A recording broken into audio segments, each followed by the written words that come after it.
Hi, I'm Guy Powell, and welcome to the next episode of the Backstory on the Shroud of Turin.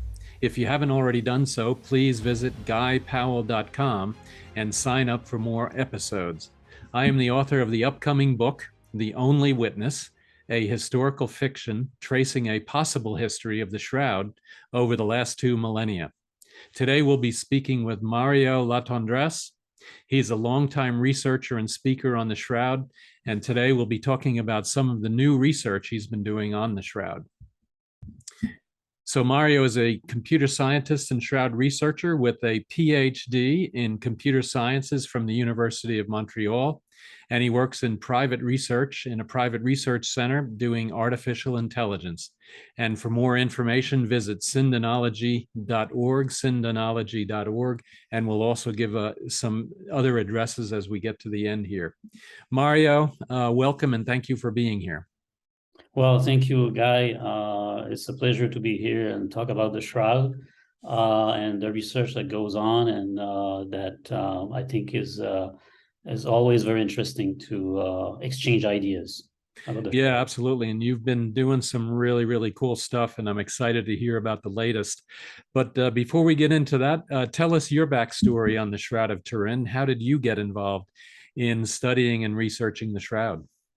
Well, I started in '97, so it's about 25 years ago. And when I first look at the Shroud and realize how incredible the image was, I thought, there's a major study you can do there in terms of how the image form. What are the arguments against the authenticity and what are the arguments for the authenticity? So the question of authenticity was at the center of what I did. And so that was a surprising, surprise to me to find out so many arguments against and so many arguments for. And then I started there. I started with the image formation and started to study that. But more recently, the last 7 years, much more interested in the history of the Shroud, because I realized that reading a lot of the original documents in French, I realized that there are several history hypotheses out there that I think we could show was definitely wrong, and some others that I thought was much more probable. So that's why I got into that to get into the documents, actually, the original ones, and study them more deeply.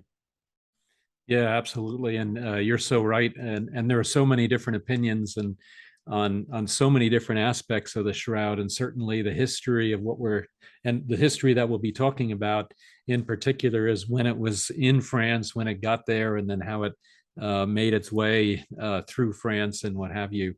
But before we get to that, why don't we talk a little bit about what's called, which I think is false, is the radiocarbon dating that was done on the Shroud in 1988.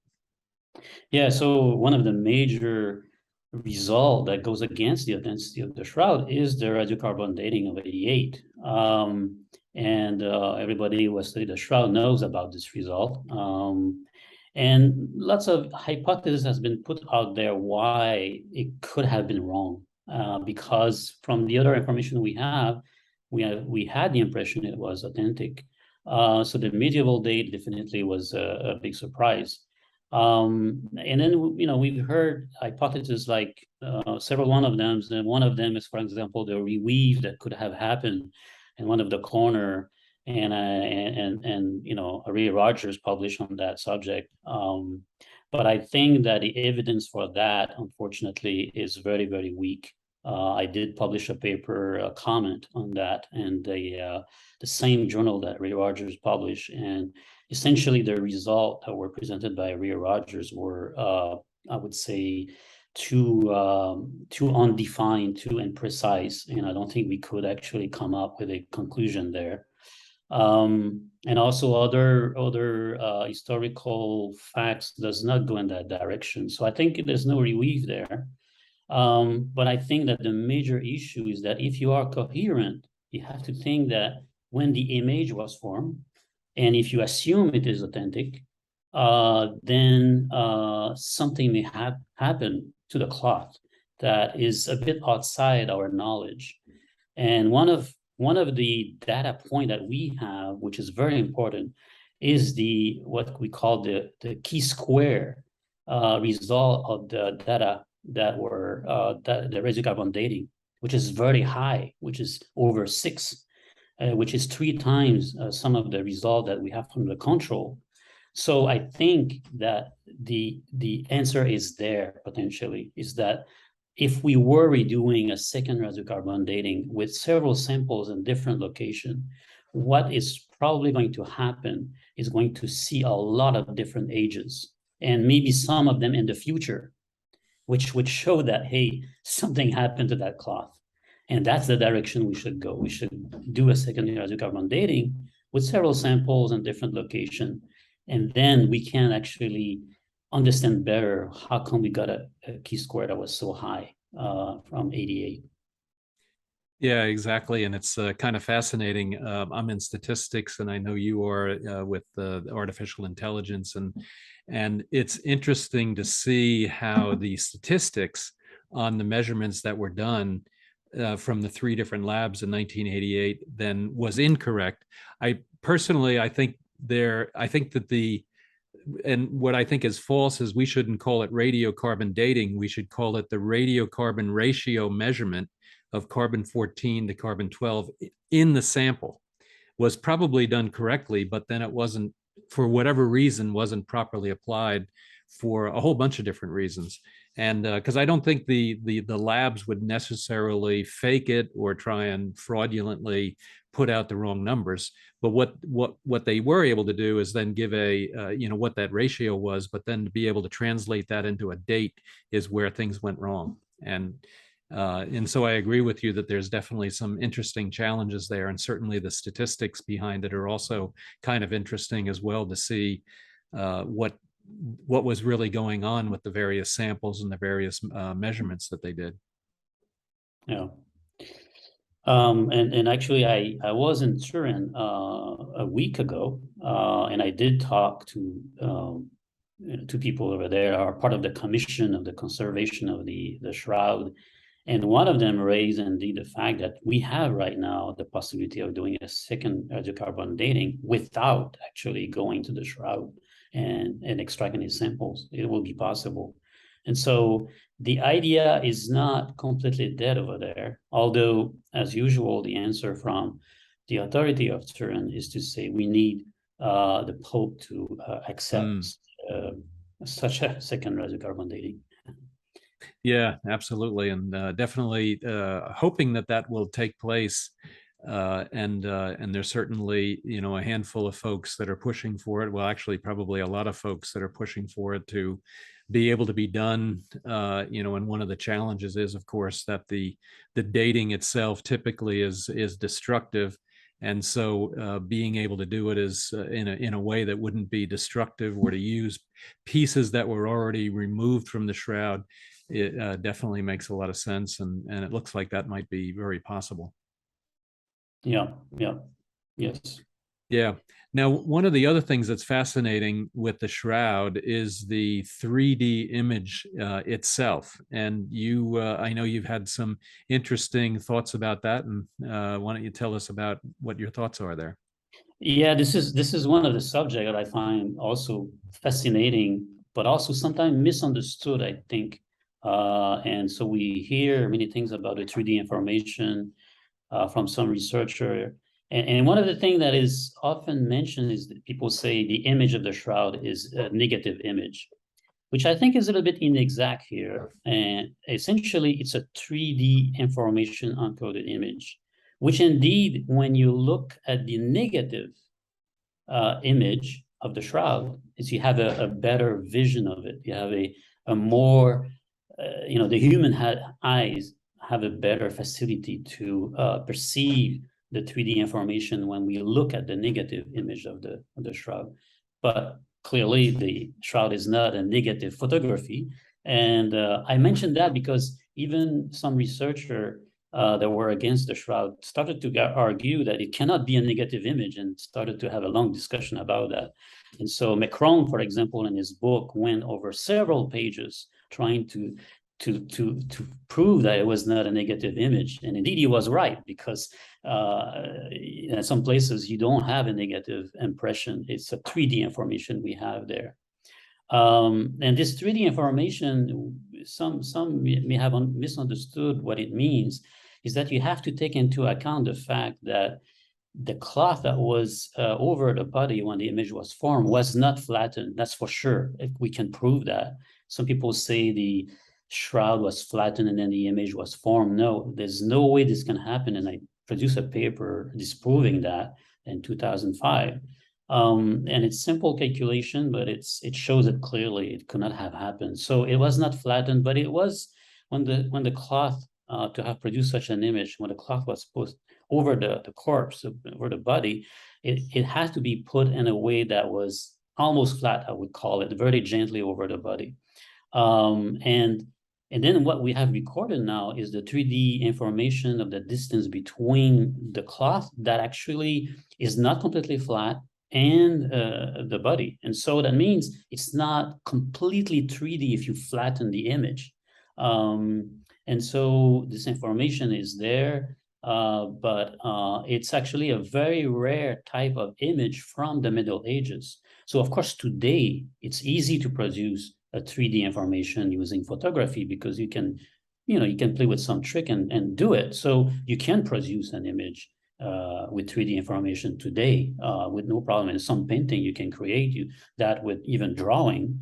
But coming from the medieval ages, and such image is very rare. I would say it's unique, completely unique.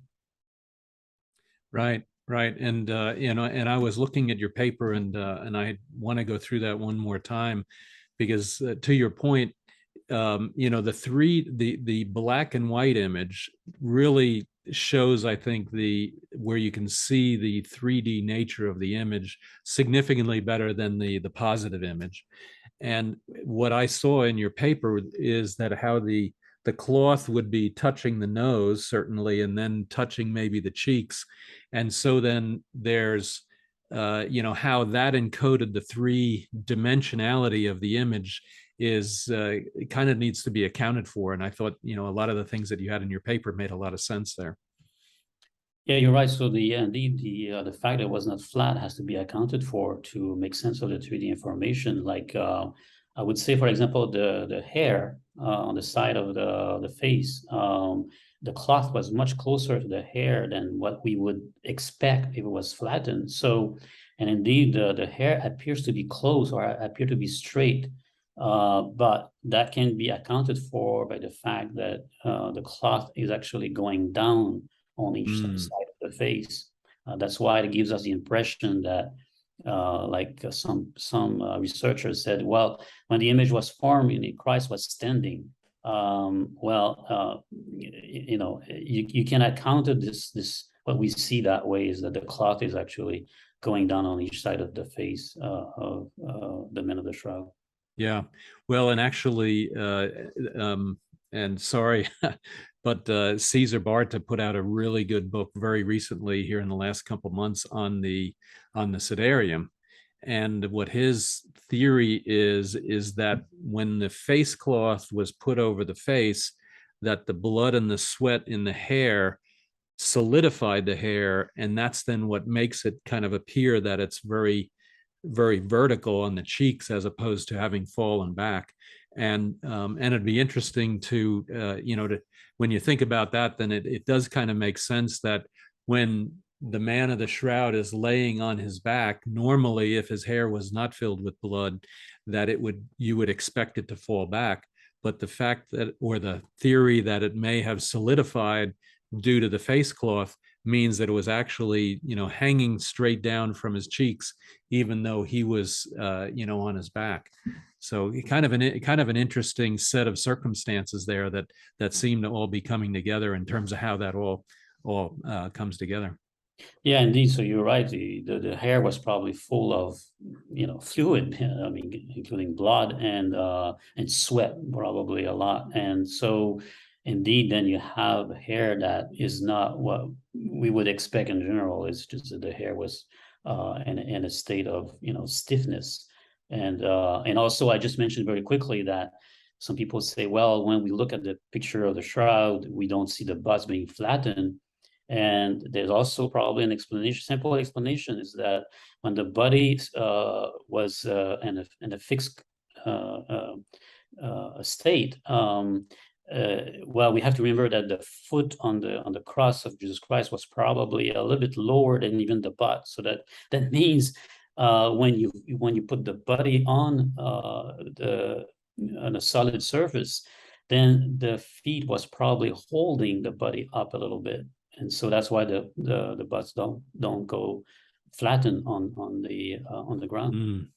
Yeah, and exactly. And I've been, and I've been doing a lot of reading, and one of the things there too is how much rigor mortis was still in the body or was still developing in the body based on the point at when he died versus when he was actually laid down, and absolutely because his knees are also bent, and his head seems to also be pointed forward, which means that there had to have been rigor mortis in a lot of the large muscles in any case throughout the body.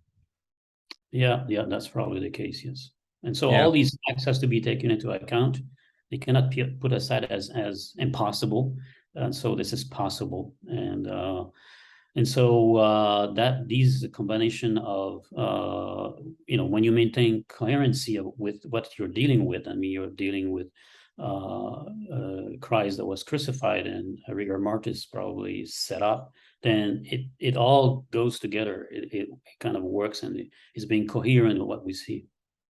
Yeah, and then to your point as to whether a medieval forger or medieval painter or image creator, whatever that method was, whether he would have been able to know all of those medical things about what may have happened to the body and the blood and the liquid and the rigor mortis and everything, and even the understanding of how an individual would have been crucified, it would have to have been known by him, and so there's so many different little pieces that person would have had to have known in order to be able to get the image, to get a man-made image in the Middle Ages, to replicate what's seen in the shroud. Yeah, that's the main. Yeah, that's the main.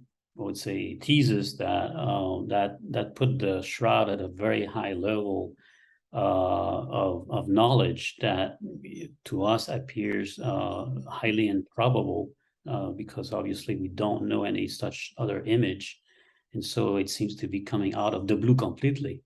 So the shroud image is completely unknown on other such cloth anywhere. And lots of historians that think that the shroud is inauthentic try to find other example but failed. And actually it's good to have these people searching for other cases, and then they really think it's not authentic and they're trying very hard to show other examples, but no, you cannot. And so far nobody has found any other examples, including of course such things as the Shroud of Besançon, for example. Mm. It didn't have the image, it did have an image, but it didn't have an image as complex as the Shroud of Turin. Yeah, absolutely, and we can talk about that in a little bit. But one of the things that I think is fascinating is so the radiocarbon dating that was done by the three labs in 1988 came up with a date range of 1260 to 1390. Now, that happens to be, and I don't know if that was coincidence or just luck or whatever, but that's also when the first historical references were made really to the Shroud of Turin, what's known today, at least in the US, as the Shroud of Turin. But what you've been studying is the history of the Shroud, and even going back further from the first, maybe not the first, but the current exhibitions that took place in Lille, France, and then moving back and building a history that goes all the way back to Constantinople. And so tell us a little bit about that. Yes, this is actually a very fascinating subject because I think, first of all, there's still a lot of research we can do there, and there are still documents that were not uncovered that we have not yet studied. It's being thought, I think, by some, even historian, professional historian, that we went through all the papers, we went through all the manuscripts, and we don't find anything, and we will never find anything. Um, but actually, it's much more complex than that. And I was recently in France and searching archives for new documents. It's rarely going to you're not going to find a document that will tell you, black on white, me, Geoffroy de Charny, I got the shroud on that place on that day. That's very unlikely. But you will find many other things that are very important for the history of the shroud that we have not yet uncovered. And so I was at some archives, and just give you one example. For example, I was in Grenoble, the archives of this area, the Côte d'Or, um, and sorry, I said Côte d'Or. It's Isère, the Department of Isère, and there it's actually an incredible place. They actually built a new building. It is very impressive building for the archives of that area, of that department. And there you have a document that you have Geoffroy de Charny, from a notary, is actually paying homage to Humbert II, the Dauphin, what we call the Dauphin. We call it also the Old Dauphin. And so we know that Geoffroy de Charny went with Humbert in the East to actually, on a croisade, on a crusade. But then we have documents that shows that he was paid by Humbert, and he paid homage to him. And we have some dates there that gives us more information of when this could have happened and so on and so forth. This is a completely new document that we have to actually transcribe and better understand. It's partly written in French and written in Latin. And other things that we found about Marguerite de Charny, the granddaughter of Geoffroy, who we know very well was Marguerite de Charny, was the person who, we could use that word, sold the shroud to the Duke of Savoy. And so that happened in 1453. And we have more information now, when we look at these documents, that she received also a good some amount of money beside the castle that we know. And so these documents, they provide us more information. And slowly, with all these documents, with all these homage of each person, like if you go down to Geoffroy II, also pay homage to several people, and that shows you to whom he was actually answering, to whom he was supposed to work for, and the dates also that he did all of that. And then now we can figure out a little bit more, when the shroud left Lire, where, as everybody knows, is where the first exhibitions happened, and how long did it happen, these exhibitions. So we can put some dates now and more precisely and have a better history. And so I think that we have still a lot of work to do in terms of searching the archives for things that, most of the time the archives, they have indexed some of the documents they have, and sometimes they don't. And so you have to go there and you have to search more deeply than what has been done so far, even by the curator of these archives. Yeah, and I always think when you talk about searching through the archives, I always think of a dusty, dingy place. But you're based on what you're saying, that where you were there was actually very modern and very impressive overall. Yeah, I mean, the French government, I think, is maintaining these archives with, good amount of money. We can see it at Grenoble, for example, the new building that was built for the archives is very impressive. And now they have more curators, I think, going through the documents and indexing what they have. I was very surprised when I arrived at the archives of Grenoble, So there was a person there, a professional archivist, that showed me that they had indexed all the homage that they had. So we cannot see that on the web. If you go on their webpage, you have no idea that they have an index showing all the names of the people that have given homage to different people. Apparently, it's an exhaustive index. That's very important. So we did find homage of some people very easily using that index. And so sometimes you really have to go there and meet the archivist to understand what's going on and what they have as resources to find documents. And so the web currently is it's not enough just to go on the web and search there, even on their website. Well, I'm very jealous. I wish I could have been there, but unfortunately, I don't speak French. And just curious, are these documents written in relatively modern French, or is it like an older French? And did you have trouble reading them and deciphering them? So first of all, it's always complex to get to the documents themselves. Mm, So when I was in Ghana, for example, the first thing they tell you, the document is too old, so we're going to have to bring the microfilm that we did of it, and you can look at the microfilm and take photograph of it. So indeed, you can take photograph for personal research without any problem. But the microfilm is problematic because the contrast is lost, and so that makes reading the document. So the first reading the document is very difficult. So the first issue actually is just to transcribe what you're reading. You don't even worry about the meaning of it. It's just transcribing. And so that's reading the letters. And that might be difficult. That's the first problem is when it is written, let's say in Latin or even French, they use a lot of what we would call acronyms or shorthand. And so you have to know those. That's the major difficulty in some documents. One document that I actually photographed was actually written in German and not in French, neither Latin. So at first, when I look at it, I said, what am I reading here?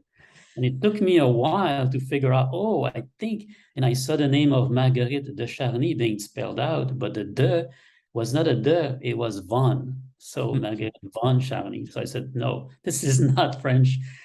This is not Latin. This is German.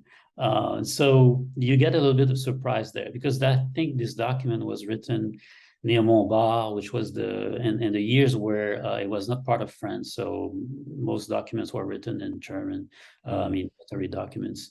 But indeed, sometimes you have some French mixed with Latin, and the homage for Geoffroy de Charny to Humbert II, it is partly French, partly Latin. And I cannot read manuscript written in Latin. This is way too difficult for me. I don't know Latin enough for that. And so, sorry, I have a colleague, his name is Karl-Heinz Dietz. He's a German historian, and he's pretty good at reading these things. So that's his job, because when I contact him and I bring him these documents, we work kind of together. And so he does the job of translating, or not translating, but at least understanding what the document is saying. The French indeed can be very hard to read. Some of the words are written in a completely different way than modern French. We're talking here 14th century, 15th century. When you go up to 17th century, yeah, I can read it without any problem. 18th century, of course, no problem. 17th, no problem. But going down to 14th century, it takes a dictionary. You have to search the dictionary, finding the real meaning. And some words, some people don't even know exactly what it means. So you have to kind of find a middle meaning of some words. Yeah. I guess it's a little bit like trying to read Old Hebrew in the Old Testament and trying to decipher what the actual words were versus modern or more modern Hebrew or Greek or whatever. Yeah, just fascinating. Well, if you need any help on the German, I'll Okay. fire up my German skills. All right. But it sounds like you got that solved. Yeah, well, Karlheinz Dietz his mother tongue is German, so Mm. there's absolutely no problem there. So yes, I guess we can go through that one without too Yeah. much.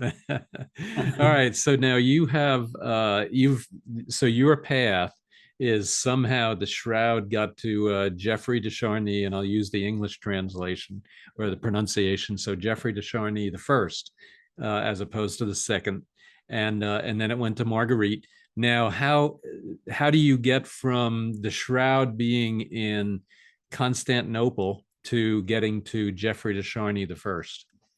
Yeah, Well, Jeff.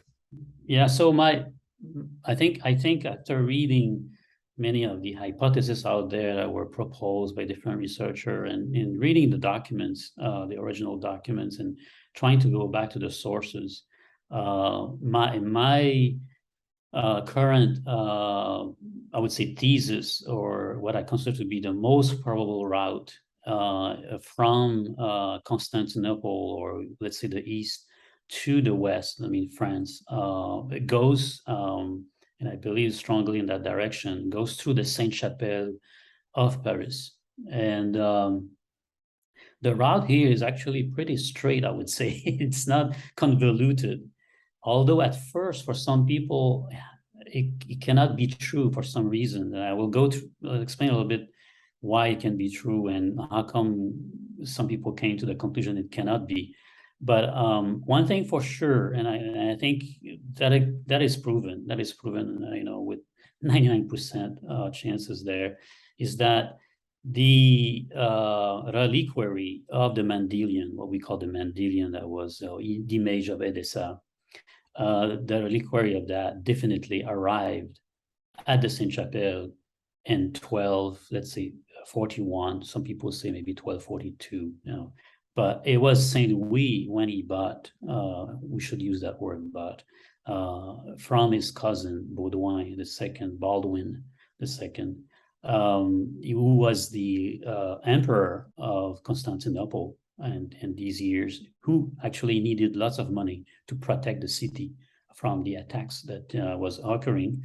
And so these 22 relics that were taken from the palace of Constantinople, the imperial palace, were brought to Paris.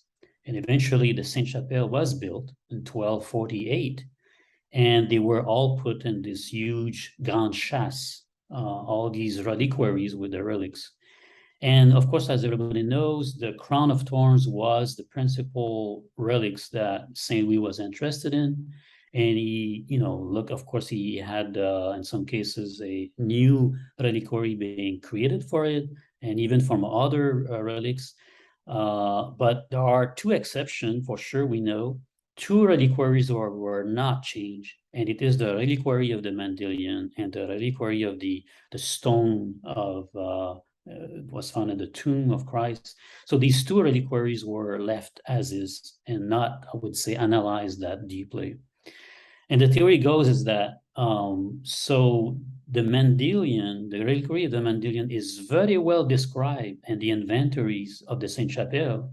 And I think the main source of information we have about the Mendelian is not in the old documents that were in Constantinople.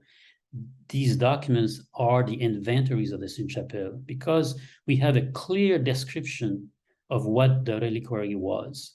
And the reliquary of the Mendelian, for example, is described in a size that where the shroud can easily have been put in it in a very comfortable way. The size are given of the reliquary of the Mendelian and the French document. I mean, this is incredible. We don't have that from the Constantinople documents. And the size fits very well the shroud. Of course, the shroud was folded and put in the reliquary. And one thing that is very interesting is that the reliquary is described having a cover that was sliding open and out. You could slide it. And we know that there was a painting of the face of Christ in the bottom. It is always described to be at the bottom of the reliquary. Now, the hypothesis, you would say, of the way the shroud would have been stored in there is that the shroud was folded and put underneath that piece of wood on which there was a painting in the face of Christ. That means that when you were sliding open the cover of that reliquary, you would see the face of Christ painted. You would not see the cloth directly. You would need to have somebody probably with a key to open the reliquary completely and then remove that painting that was on top on a piece of wood and look and see the shroud there. And one thing we have to know is very important in the context here is that these relics that were, I would say, second kind of relics were not really studied by the official of the Sainte-Chapelle of Paris. There was a private set of relics that were only allowed to be seen by the kings, the King of France, and very rarely by anybody else. So that means that probably most of these relics were not looked at very carefully. And that's why it got unnoticed. And that's a bit incredible at first. That's the reason why people don't believe this theory is possible. But I think that when you look carefully at the context, you realize that very few people had access to these relics and very few people studied them. And as the story goes, I mean, for the thesis is that eventually what happened, probably what happened is that at some point, Philip VI or Jean II Le Bon, the son of Philip VI, who became king, gave the shroud to Geoffroy de Charny, because we know very well that Geoffroy de Charny was very close to Philip VI, and he was also actually closer even to his son, Jean II Le Bon. And I published with Karl Heinz actually some hypothesis of when this could have happened, this exchange. There was probably a mistake being done. My theory now, my thesis is that this gift to Geoffroy de Charny was probably a mistake, was probably an accident. The giver was unaware of exactly what he was giving to Geoffroy de Charny. Or probably another, maybe a little bit more complex story is that Humbert II was involved into this. And Humbert II probably received that relic as a gift, but he died before he actually could use it, because we know that Humbert II died in 1955. I'm sorry, in 1355. And so just 1 year before Geoffroy de Charny passed away, also in 1356, in September 1356. So probably also it became actually an accident that the shroud fell into the hands of the whole family of Charny. And I think the pieces here are put together in a relatively simple way. And that is a thesis I think is the most probable.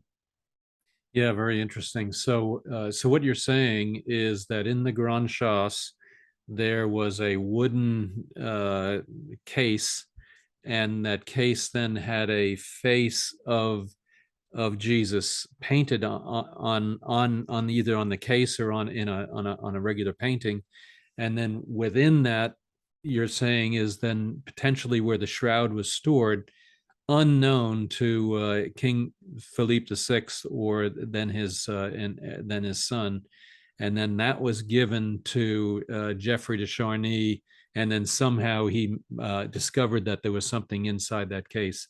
Is that sounds like what you're saying? Yeah, essentially that's it. I wouldn't say that they were completely unaware of the cloth that was in the reliquary. I would say that they were aware, because actually the document says a cloth that is, actually the right term is in Latin. When it was given by Baldwin II, the document says that it's a sanctam toilam, it's a saint toile in French, or so a holy cloth, cloth that was inside the reliquary.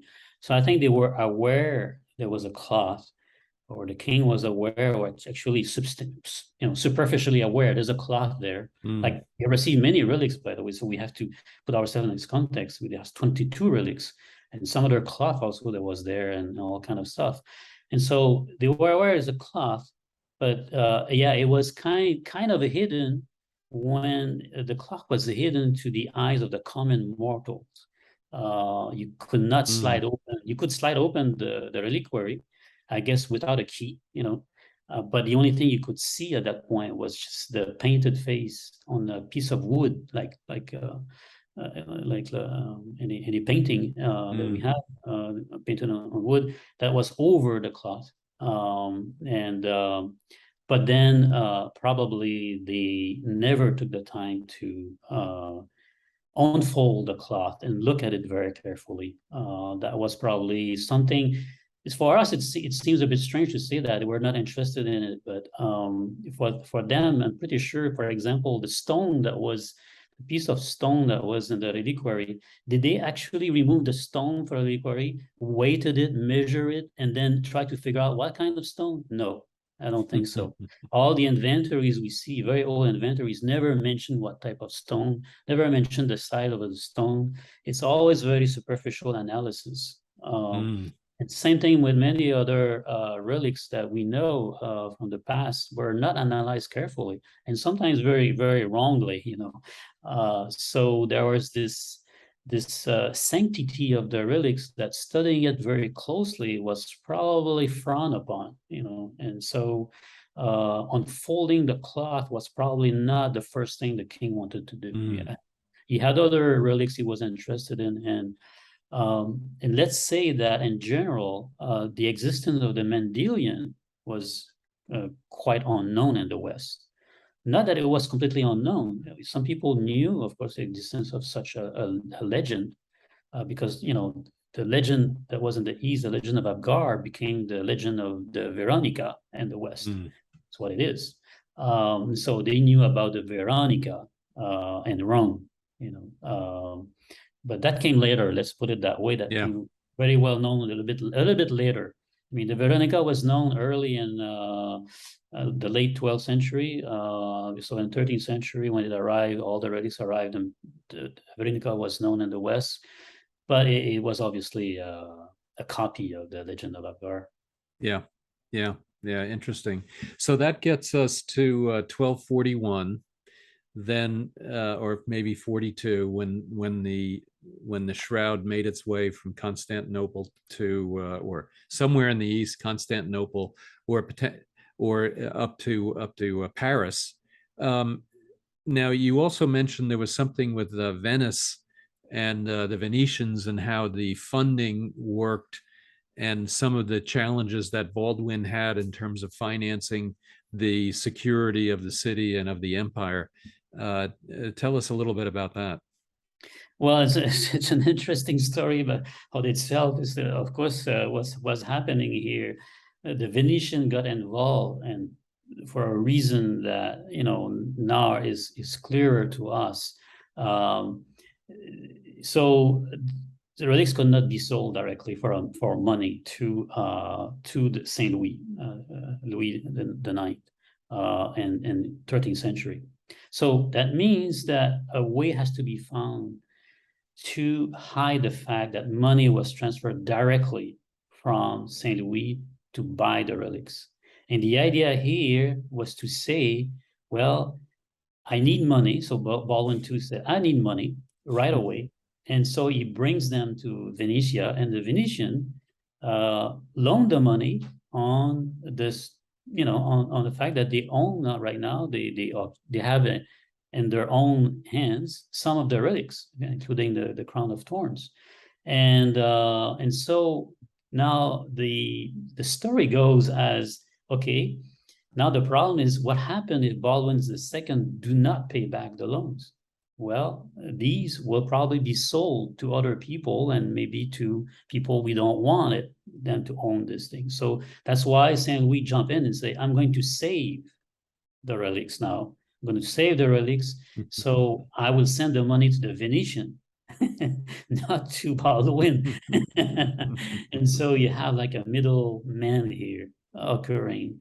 And so since Saint Louis is saving the relics, our Christian relics, and they cannot go back, let's say, to anybody else on the, I would say, the other people and the East, then the Pope, of course, is for it. So they were saved. So the relics were saved from what they would say back then, the infidels. And so Yep. so that was a way to essentially buy the relics from Yeah. Baldwin So I II. was paying protection services. Yeah, yes, yes, indeed. That's And so so funny. And I mean, I'd love to get into that more too, and maybe we'll do that on another call. But so are you saying then that it's possible that the shroud went from Constantinople and then was actually in possession of the Venetians, or the shroud stayed in Constantinople, but there was a loan taken out against it as collateral? But the shroud then went more or less directly from Constantinople for protection services paid for by the French king, and then it went directly to up to Paris. yeah, exactly the list. I would say exactly the list of relics that were kept in Venetia and how long is not. I don't think is known very well. Mm, Some of them would have been taken in Venetia and brought to Paris. Some others probably traveled from Constantinople okay. directly to Paris. Um, I would say that the first one, there were actually supposedly three trips that were done by different people. And the first batch, I would say, of relics arrived in 1239 in Paris, and that was the crown of thorns and a big piece of the true cross, and maybe another one. And so they arrived in three batches. So it lasted 3 years, this exchange, and because Baldwin II went a second time in Paris and asked for even a second amount of money, and that's where you have a second batch, and a third batch of relics, and then maybe there it was a little bit more direct, but yeah. So, but I think most of the money was transferred to actually Venetia, not directly to Mm, Baldwin. mm. So, and what would have been the value of the money that would have been paid? Do you have a feel for that? That would have been paid from the French king over to the Venetians, or is that not been documented anywhere? Or Yeah, there are some numbers out there, and I cannot even remember right now on the top of my head what were the numbers, but it was a substantial amount of money. mm, We're talking, it's in the hundreds of thousands of pounds of gold. mm, And so now I'm exaggerating maybe a little bit here, the numbers, and but in terms of, I would say, pound tournois, and so the amount actually was so substantial. We have to count into that also that building the Sainte-Chapelle, building a Sainte-Chapelle also was a major expense. And according to some numbers I have read, this has to be double checked, is that it could have been a third of the revenue of the Kingdom of France of 1 year mm. to have the relics and have the Sainte-Chapelle being built. So it was a major expense Yeah. for the king. Yeah. Well, and if it is in the thousands or hundreds of thousands of pounds of gold, that's also not easy to transport from France over to Venice. That's Yeah, well, it's I would say it's the value of it, and probably not. It doesn't have that weight, but oh, okay, so okay. when we see 3,000 pounds of gold, of course, it's not 3,000 pounds that you have to lift. Mm, It's equivalent. The okay. money, of course, was a Was pound. Well, a pound of, a value of pound tournois was not a pound of gold, was much less, much less than that. okay, okay. Yeah, that I was always wondering about how you, because these sums are just enormous. You have even potentially there was tons of money spent on from the Emperor in Constantinople to Edessa when the Mandelion was being bought, or maybe even the shroud was being bought, or unknown what was being bought when it was being bought from the Muslims when they had taken it over. And Yeah. so they also said, like as I recall, it was like 200,000 pounds of gold. And so I was wondering how you could actually transport that much gold. No, yeah.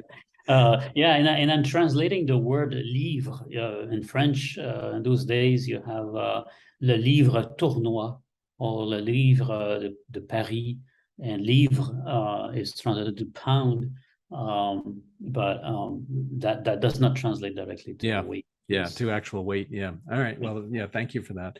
Now, so physically, I think you talked a little bit about the Templars being involved. How did they potentially be involved in this whole movement of the shroud from Constantinople over to Paris? Well, I think it has. I did not mention that so far, but it's probably a small mention to say here that yes, probably the Templars.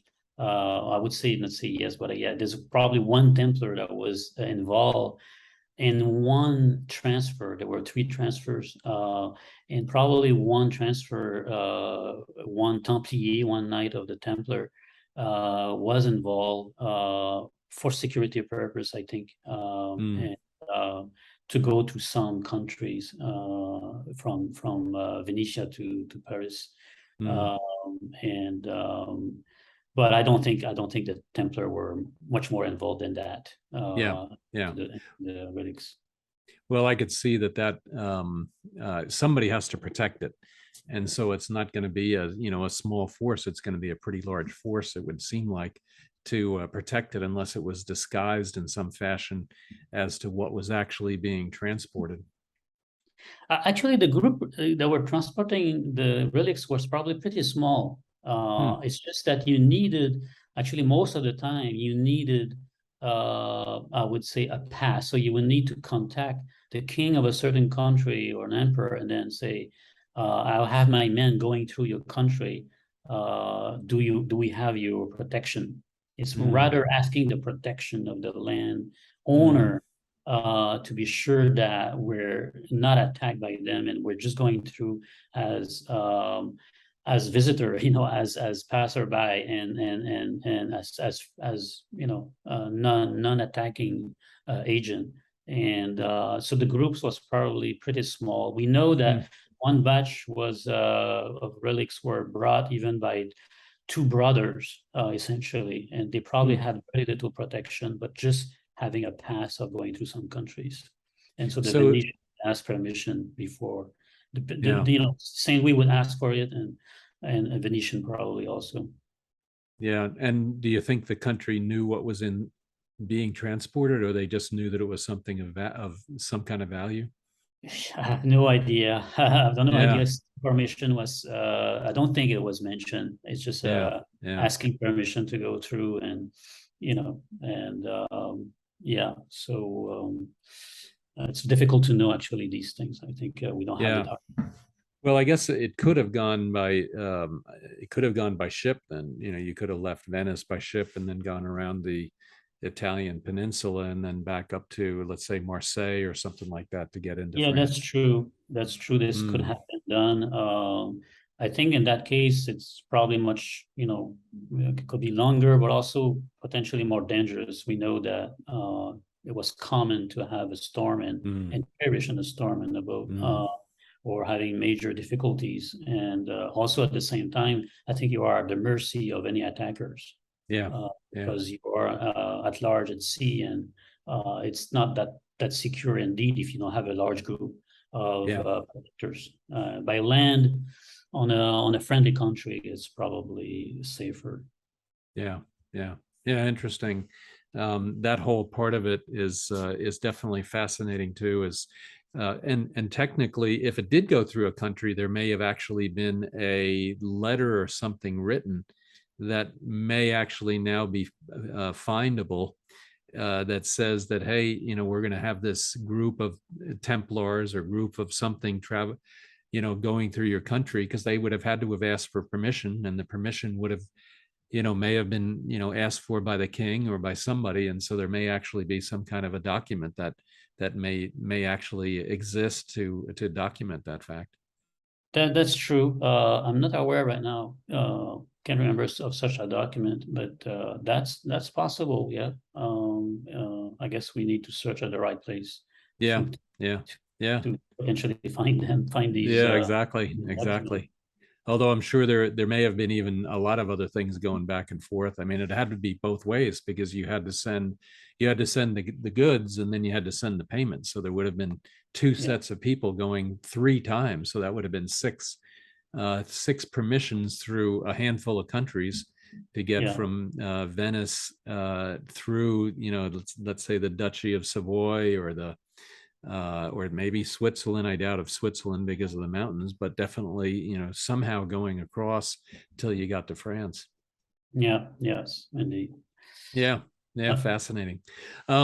We're definitely pretty far along in time, and I could ask you another 100 questions here. So, but I think before we break, is there anything else you'd like to talk about, or and we can certainly set up another time. I'd really love to talk to you about your 2005 paper on the actual image and the fact that the cloth may not have been flat, because I think that's a whole nother topic as well.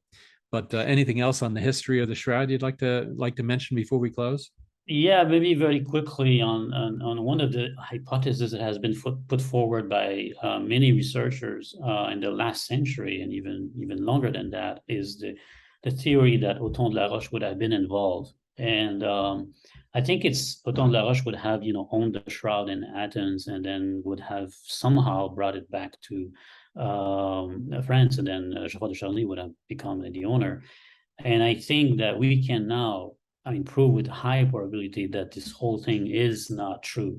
Um, and I think the confusion started a long time ago in Besançon and related to the Shroud of Besançon, where someone who we actually identified, it was actually technically identified by Andrea Nicolotti. It's Joseph Dunot. Joseph Dunot wrote a dissertation that was never published, and he claimed that the Shroud of Besançon was authentic, and he gives a reason and all that, and he put Othon de la Roche in the whole story. Unfortunately, this person manipulated documents and actually falsified the documents, essentially. So this Joseph Dunot, who wrote this dissertation in 1714, left the dissertation in Besançon, and some people started to read it and spread the idea that no, the story of the Shroud of Besançon, Othon de la Roche, is actually not for Besançon, it's for the Shroud of Turin. But again, there was pure speculation based on no documents at all. And this thing was repeated and repeated up to the point where some people claim, somebody put a coffer in the Chateau Ré-sur-Saône and claimed that the shroud was in it. And then since that location is the location where Othon de la Roche had a castle in the 13th century, people said, oh, hey, there's another proof here. But here we have a circular actually process where people claim something false, and then some other people retake it and then reinvent other potential sources of information, which actually the coffer itself has been shown very recently that it has nothing to do with the 13th century. Mm.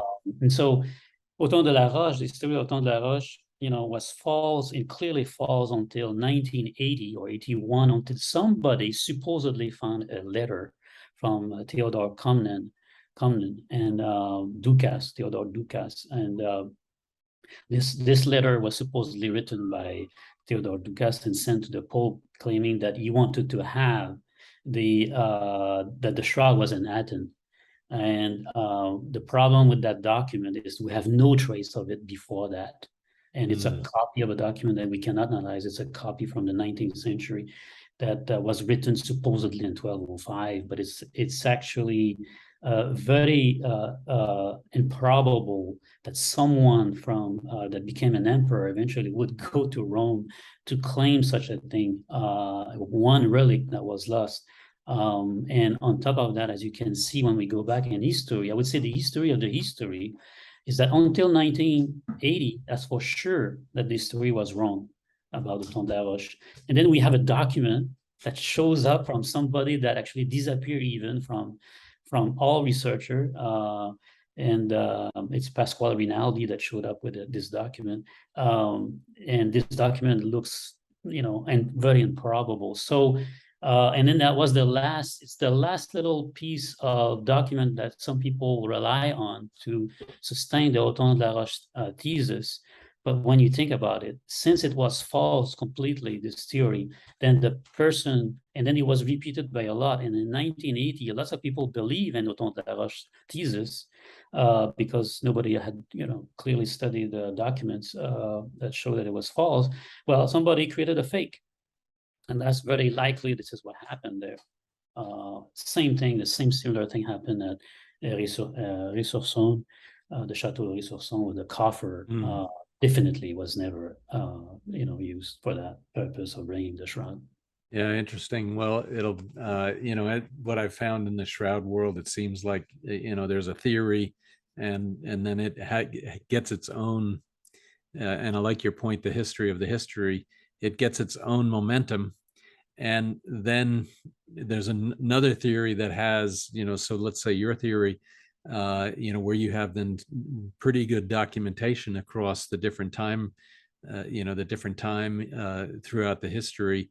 And it takes a long time for the one theory to kind of fade and then the other one to kind of take over. So we're probably in transition right now. I mean, it's just like the radiocarbon dating. That was originally thought of as being, absolutely true, and now 40 years later, it's pretty certain that there were a lot of flaws in how that was done, and it may be another 40 years or whatever before the Othon de la Roche theory goes away, and then now the Grand Chasse, and then the Philip VI theory and the Geoffroy de Charny theory kind of supplants the Othon de la Roche theory. Yeah, that's true that some hypothesis takes a long time to, even though sometimes the documents are there and then we show them and all that, it's being repeated. It's the time it takes for information to diffuse and actually information to be discussed. And so that's the important point. We need to discuss more openly all these things and provide critics and actually, come to a clear discussion and a rational and open discussion about all these hypotheses. Yeah, absolutely. And I will admit, that the discussion process is difficult because you've got multiple cultures, you got multiple languages, you've got, multiple theories, and it just takes a lot of time for things to work itself through the system, and then one theory to be more and more and more accepted as what happened there. So, well, fantastic. Let me break right there, if you don't mind. This has been awesome, and we didn't even talk about half the questions that I had for you. So we'll definitely have to continue this. But you mentioned as well some places where our listeners can find information. One of them is syndenology.org, syndenology.org. You said there's a bunch of papers on researchgate.com and then academia.edu. And hopefully on this theory of how the shroud got from Constantinople in roughly 1241-42 over to France and over to Paris to the Sainte-Chapelle. And then at some point as well, we'll talk about your 2005 paper, because I have some thoughts there. I mean, nothing that I can prove or anything like that, but I do have some thoughts as to, how that image and the 3D components of it come together. And love to discuss that with you as well. Well, that's great. I mean, thank you to have invited me. And yes, we can discuss that paper and answer your question. And indeed, you're totally right when you said that it takes time for the information to diffuse, and it takes time there's sometimes language barrier there. And, some people cannot read directly the French document. We have to translate all of that. And so it takes time. And so and I repeat here, is what's very important is to have an open discussion, and which sometimes we are lacking in some of the Shroud conferences.